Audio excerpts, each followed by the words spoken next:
എല്ലാവിധ national international ബ്രാൻഡുകളുടെ spectacle ഫ്രെയിമുകളും ഒഫ്താൽമെറ്റ് ലെൻസുകളും പ്രമുഖ ബ്രാൻഡുകളുടെ കോൺടാക്ട് ലെൻസുകളും കൃത്യതയോടെ ഡിസ്പെൻസ് ചെയ്യുന്നു. കാഴ്ചയുടെ പൊരുളറിഞ്ഞ പാരമ്പര്യം. കുന്നക്കൽ ഓപ്റ്റിക്കൽസ്, എരമല്ലൂർ.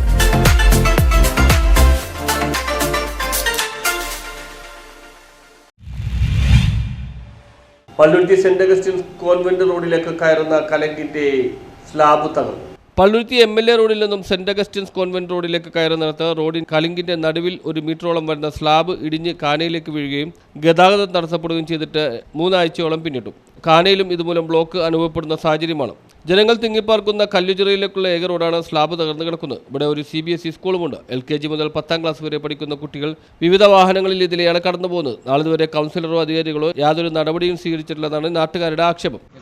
കൗൺസിലറോട് ഞാൻ പറഞ്ഞു, ഇങ്ങനെ റോഡ് പോയി ഇങ്ങനെ കാണാൻ പൊളിഞ്ഞിരിക്കണേന്ന്.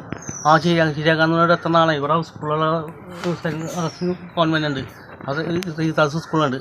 അവിടെ ചെറിയ പിള്ളേർ ഇതിൽ നടക്കുന്നു പോണേണ്. വലിയ അപകടം ഉണ്ടാക്കാൻ നേരത്തെ രേഖെങ്കിൽ ഇത്ര ബുദ്ധിമുട്ടുണ്ടാവുമോ? ഇപ്പം ഞാൻ സ്കൂൾ ട്രിപ്പ് എടുക്കണേന് ഇവിടെ നിന്ന്. ഈ വണ്ടി പോകുമ്പോൾ എന്തെങ്കിലും ബുദ്ധിമുട്ടാണ്. ഇപ്പോൾ വലിയ വണ്ടികൾ പോകുമ്പോൾ എത്ര പിള്ളേരാണ് ഇതിൽ പോണത്, പിഞ്ചു കുഞ്ഞുങ്ങൾ. ഇത് ഒരിക്കലും ശരിയാക്കാൻ വേണ്ടി ശരിയാക്കിയിട്ടില്ല. ഒരു വലിയൊരു അപകടങ്ങൾ പോകണമെങ്കിൽ അവർ ശരിയാക്കാൻ പോണത്.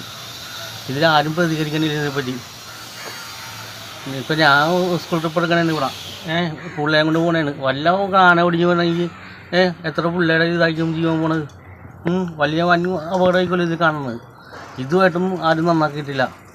എല്ലാവരും നമ്മുടെ റോഡ് ടാക്സ് കൊടുക്കണേന്. റോഡ് ടാക്സ് ഒരു ദിവസം മുറിക്കാൻ അപ്പോൾ പോലീസ് പിടിക്കും.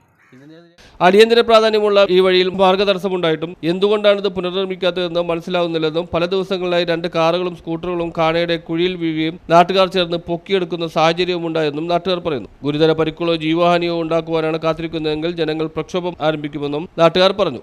2 ദിവസങ്ങളിലായി 2 കാർ ഇവിടെ വന്ന് ഈ കുഴിയിൽ വന്ന് വീഴുകയുണ്ടായി. വീണ് ആ കാറിൻ്റെ മൊത്തം ഡാമേജായി. പിന്നെ ഞങ്ങൾ നാട്ടുകാരെല്ലാവരും കൂടി പൊക്കി കയറ്റി വിട്ടത്. ഇപ്പോൾ തൊട്ട് മുമ്പ് ഒരു സ്കൂട്ടറുകാരൻ വന്ന് വീണു ഇവിടെ. ഒന്നെങ്കിൽ ഇവിടെ എന്തെങ്കിലും ഒരു ആ പൊട്ടിയ സ്ലാബെങ്കിലും മാറ്റുക. ഇത് വളരെ ശാസ്ത്രീയമായി ഇനി നിർമ്മിക്കേണ്ട ആവശ്യമുണ്ട്. ഇവിടെ ഒരുപാട് ആളുകൾ തിങ്ങിപ്പാർക്കുന്ന സ്ഥലമാണ്. പിന്നെ ഇവിടെ ഒരു CBSE സ്കൂളുണ്ട്. സ്കൂൾ ബസ്സിൽ പോകുന്നവർ അത് പൊക്കോട്ടെ. അതുകൂടാതെ ഈ കുടുംബിനികൾ സ്കൂട്ടറൊക്കെ ആയിട്ട് ഇതിൽ വരാറുണ്ട്. കൊച്ചു കുട്ടികളാണ് എല്ലാം. LKG മുതലുള്ള സ്കൂളുള്ള സ്ഥലമാണിത്. അപ്പോൾ ഇത് അടിയന്തരമായി നിർമ്മിക്കുമെന്നാണ് നമ്മൾ പ്രതീക്ഷിച്ചത്. കാര്യം കോർപ്പറേഷൻ്റെ ആളുകൾ വന്ന് എസ്റ്റിമേറ്റൊക്കെ എടുക്കുന്നുണ്ടപ്പോൾ നമ്മൾ കരുതി ഒരു യുദ്ധകാലാടിസ്ഥാനത്തിൽ മാനുഷിക ഒരു പരിഗണന നൽകിയിട്ട് അറിയാമല്ലോ. ഇത് അധികാരികളാണെങ്കിലും മനുഷ്യരാണല്ലോ. അപ്പോൾ അവർക്കറിയാം ഇതിൻ്റെ അത്യാവശ്യം കണക്കിലെടുത്ത് അവർ ചെയ്യുമെന്നാണ് കരുതിയത്. പക്ഷേ ഇതുവരെ ആരും ഇവിടെ തിരിഞ്ഞു നോക്കിയിട്ട് കണ്ടിട്ടില്ല.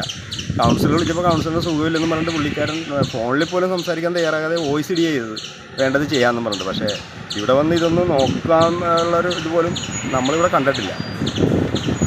കൗൺസിലർ ഇത് വന്ന് കണ്ടതായിട്ട് പോലും അറിയില്ല. എന്തായാലും കോർപ്പറേഷൻ്റെ എഞ്ചിനീയർമാർ വന്ന് എസ്റ്റിമേറ്റ് എടുത്തായിട്ട് അറിഞ്ഞു. അപ്പോൾ അതുകൊണ്ട് ന്യൂസ് ബ്യൂറോ, പള്ളുരുത്തി.